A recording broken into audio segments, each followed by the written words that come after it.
Escape from Tarkov's PvP can be one of the most frustrating but most rewarding PvP experiences in any game that is currently available on the market. And in today's video, I want to give you some fundamental Tarkov tips and tricks that if you implement correctly can really make the difference in winning and losing a lot of the gunfights you're going to be having in this game. And on top of that, I'm going to break down a short 2-minute clip that shows you just how powerful these tips can be when used in practice. Now, by far the most important tip that I can give you, especially at this stage in the wipe, is to use the gear that you have in your stash. There is no point keeping a class 4 trooper rig in your stash until like 4 weeks into the wipe, because ultimately that trooper rig is extremely powerful right now, but in 4 weeks when you're not scared to use it, it's not going to be anywhere near as beneficial to you. The thing is, there's no point in keeping any of the guns, any of the gear that you get, because you're too scared of losing them. The sooner you use better gear, the sooner that you use better ammo in your guns, the quicker you will see better results in the gunfights that you are having. It's easy to acquire gear later in the wipe when there are more geared players, but you need to make sure that you have the fundamentals of PvP down to maximize your chances of winning those late game fights. So if you have a trooper in your stash, if you have a slightly modded M4 or any decent gun,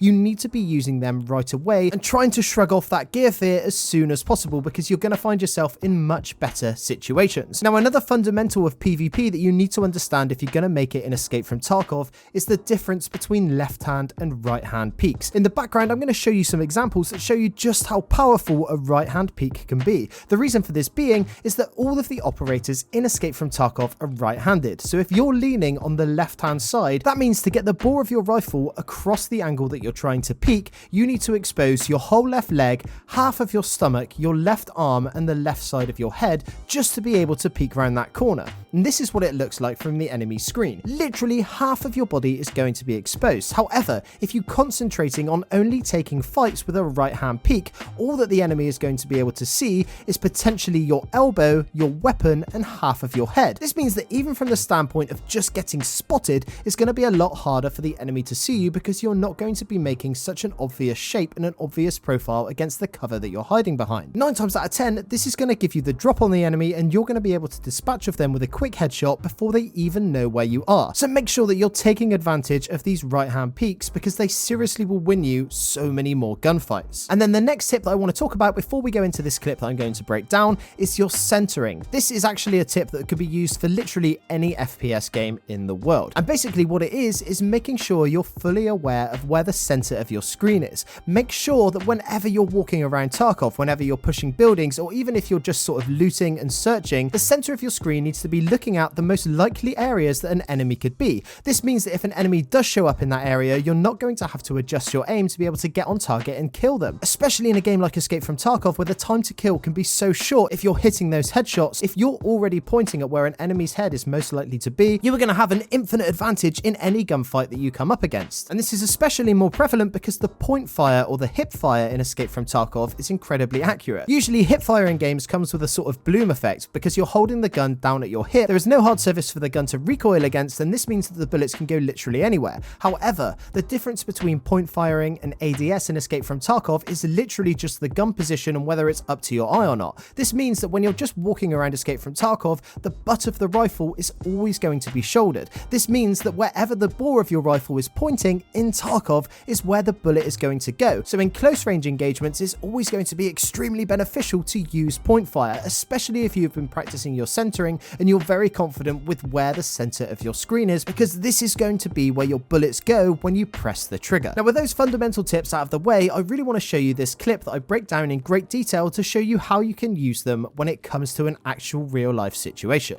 So in this clip here, I'm on the top floor of Stronghold in Customs, and I've just been informed by my teammate that he has been killed by another player on the bottom floor. So I decide to hold this tight angle here in the stairs. I know that he's going to be running from the corner room to the middle room, or possibly to the stairs, so I throw a nade to force his hand and make him have to take cover in that middle room. One of the most important things in these fights in Tarkov is to make sure that you're controlling the flow of them. Don't give the enemy too many options, and make sure you always have the most advantageous position. Right here, I take a few shots at him as he peeks, but unfortunately, well, to put it bluntly, I'm not that great and my aim isn't awesome, so I whiff them. However, I am still holding this power position. I've been informed by my teammate that he has a shotgun, so I know the chances of him actually getting some pellets through this tight gap in the stairs are pretty slim. As he runs out of that room and towards a different piece of cover, I realise that there's two of them because I hear two separate sets of footsteps. So I make the decision to go into the next room because I know that I can easily cover both sets of stairs. If he comes up to these sets of stairs that I was already covering, I'll be able to get him easily with a right hand peek of this doorway, and if his friend decides to push from the other set of stairs, I know that I can also have a perfect angle on him too. And just like that, he decides to push me, but I'm holding that tight right angle, meaning that I'm going to see him way before he gets a chance to process where I am, and I'm able to dispatch of him quickly with a headshot. I reload, and then I know that the other guy only has one option, and that is to push the other set of stairs, as I haven't heard him try and push below me. So I decide to just play the waiting game and see if I can hear any movements. I hear some footsteps towards the direction of the other set of stairs. So I know that that's the direction he's in, and I know that that's where I'm going to have to focus my attention. Again, I'm hearing him jumping, I'm hearing him moving around, so I have a pretty decent idea of where this guy is, and I know that the most likely point that he's going to try and attack me is from those stairs. And right there, he pushes up the stairs and has a good go at trying to kill me. However, because I've not been afraid of using good gear,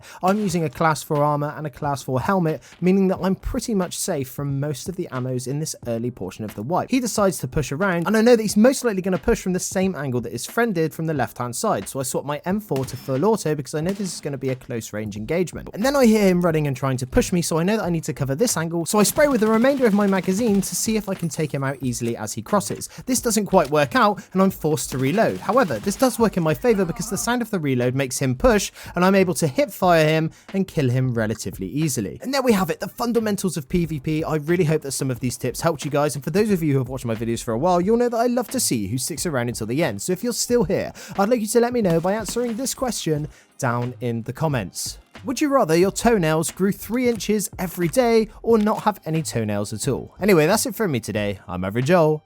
Peace.